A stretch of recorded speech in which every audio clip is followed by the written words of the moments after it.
to Western. What do you think about the death penalty? Western speaks. We don't get to choose who lives and dies. Immoral. It's brutal. Harsh. Unethical. The death penalty has always been one of the most controversial topics when discussing forms of punishment for crimes.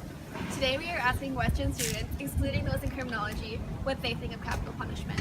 I don't think the death penalty is a good idea because a lot of innocent people have been wrongfully given the death penalty and have died as a result. There are better ways to exercise crime and punishment. Country should have the death penalty. I just think that it's a waste of money to spend all this money, feeding and clothing criminals. I don't think it's a good idea because you're basically becoming the killer, you're becoming them, you're not really solving anything.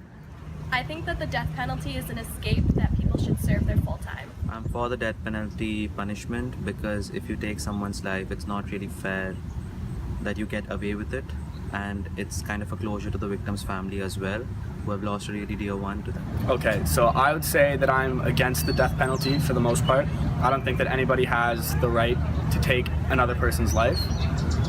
But considering rapists or pedophiles, I think those are the most heinous crimes, and with them, in some cases, I think it might be appropriate. If you could choose between the following two approaches, which do you think is the better penalty for murder? The death penalty or life imprisonment? Okay, well, I think life in prison because I think it's important to focus on more rehabilitating approaches.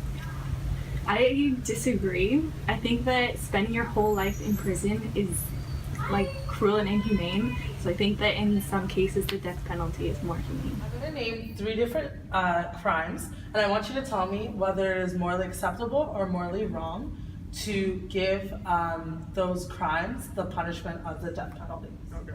So the first crime is murder. Morally right in some circumstances. Okay. And the next one is robbing a bank. Morally wrong. Okay. And the last one is sexual assault. Morally right in some circumstances. And why is that? If it's someone who's a serial rapist, then yes. But if it's a one-time thing, then I don't think it deserves death penalty, but it deserves a serious punishment, obviously. Okay. Not that.